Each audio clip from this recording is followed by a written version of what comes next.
Yo, what's up YouTube man, it's your boy Ashton Jackson, and in today's video, as you guys can tell by the title, we already know that we're going to be talking about the Dallas Cowboys schedule, and we're going to be talking about my thoughts on the game, what I like about the schedule, and what are my expectations for the season for the most part, and breaking down certain scenarios, like if there's an injury happening, like example, last year, we knew linebacker was a problem way before the season started.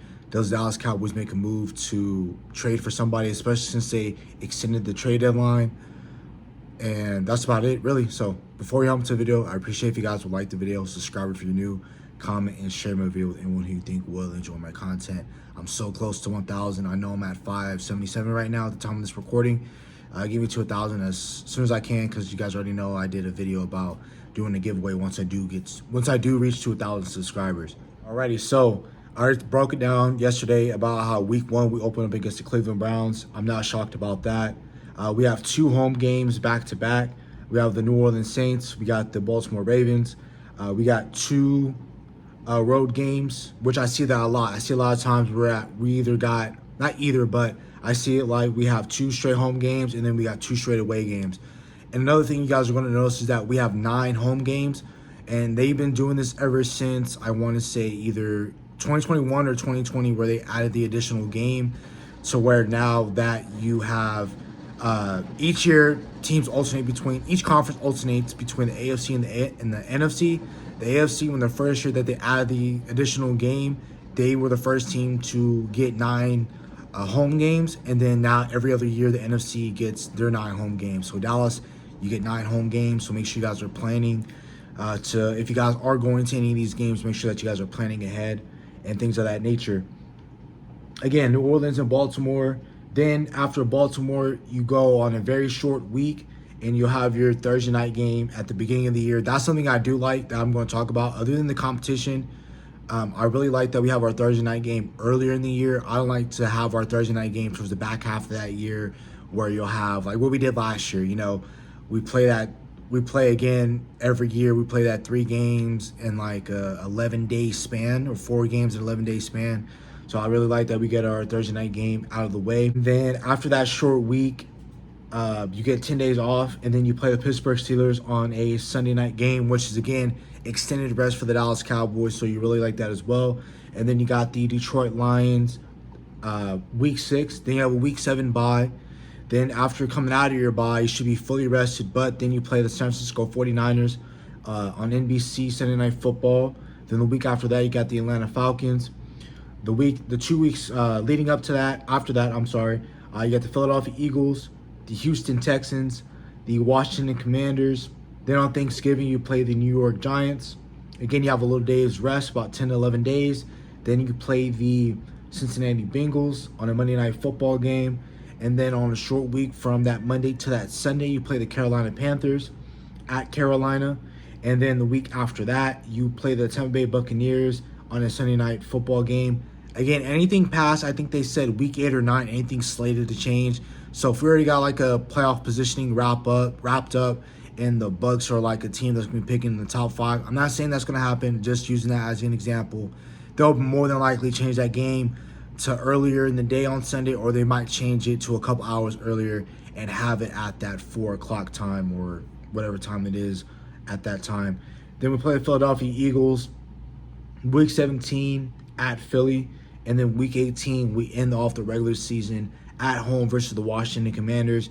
And as you guys can tell, they don't really have a determined date, and that's because, again, depending on playoff scenarios, if the Dallas Cowboys are fighting for the NFC East, they need to, if it's like a win and they're in to make the playoffs, or they're win and in to get the #1 seed, or win to win the East, then they'll probably make that like a Sunday game or a Saturday game, but it'll be a primetime game, right? Because it's the NFC East and it's the Dallas Cowboys. So one thing that I do like about this schedule is that we will get battle tested very early. And I don't really care about the whole battle tested thing, because yes, that does matter.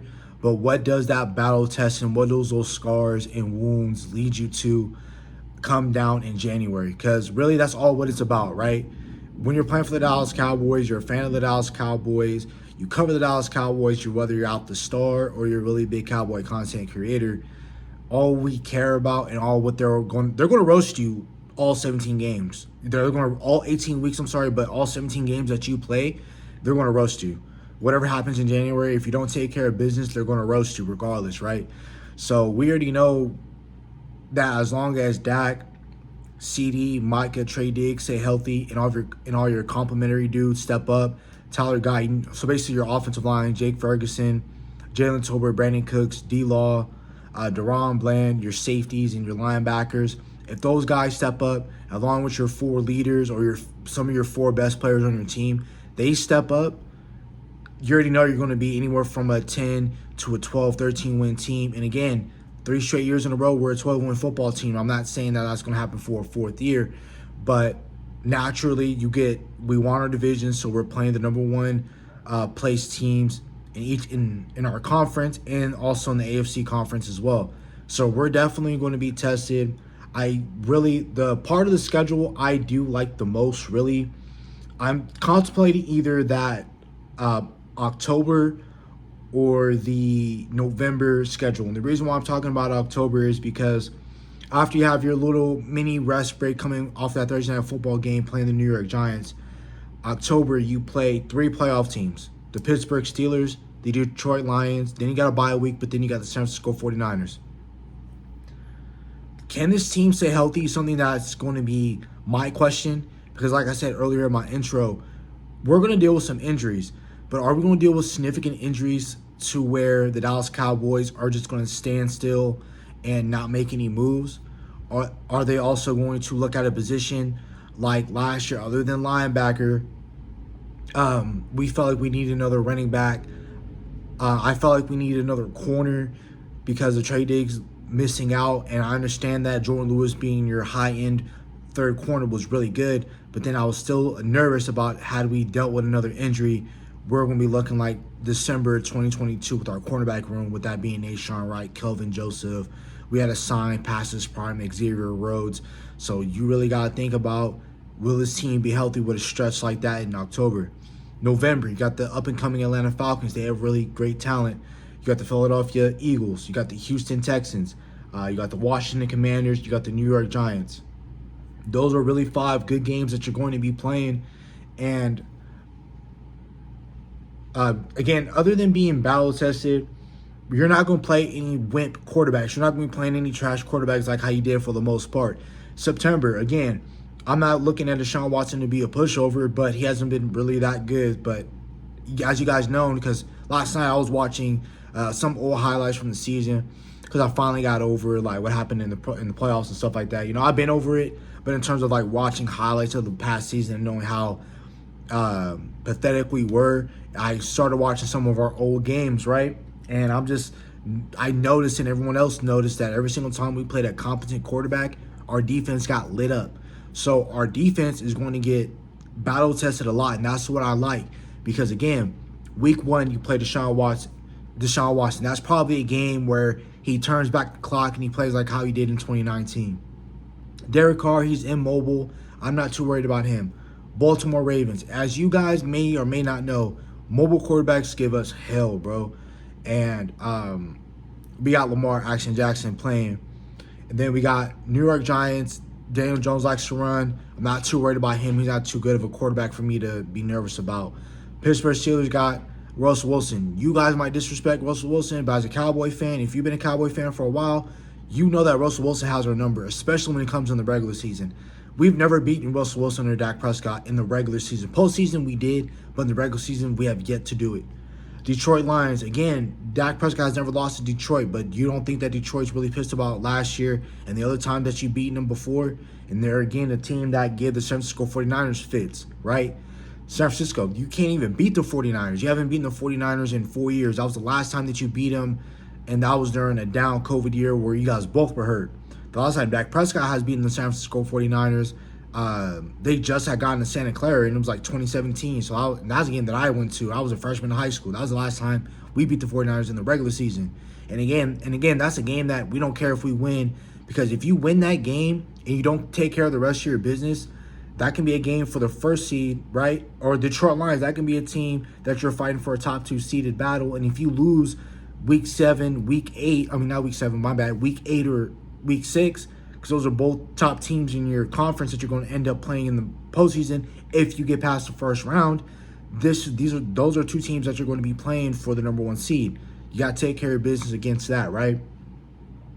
I like that we don't have to wait forever, in my opinion. I understand we still got to wait a month and 19 days to play Philadelphia Eagles, but I got so tired in hearing Eagle fans talk shit from October when they beat you, and then you don't play them until December. That would drive me batty, because I remember that happened in 2022.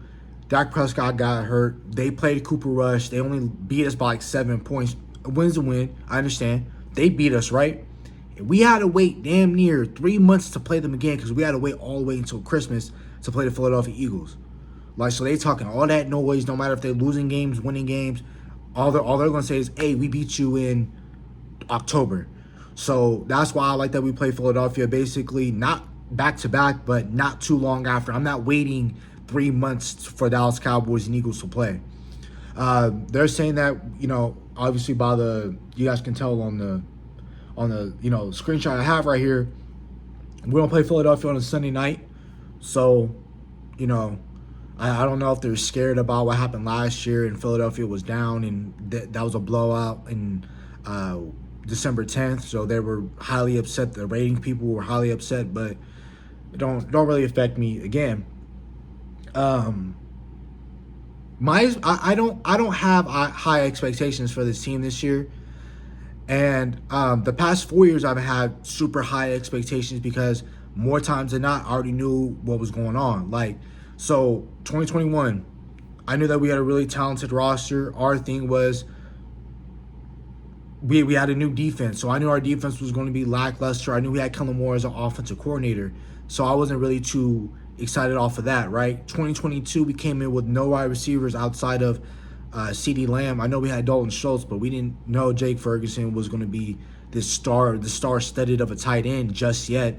We didn't really know that. We knew what he can do, but nothing was shown in preseason because of how bad our quarterback play was in the preseason.